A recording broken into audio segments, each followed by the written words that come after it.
الله لا إله إلا هو الحي القيوم نزل عليك الكتاب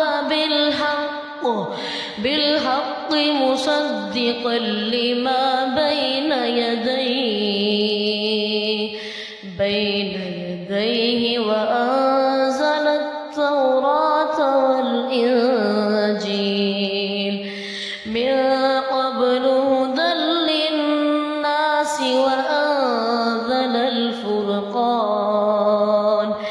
إن الذين كفروا بآيات الله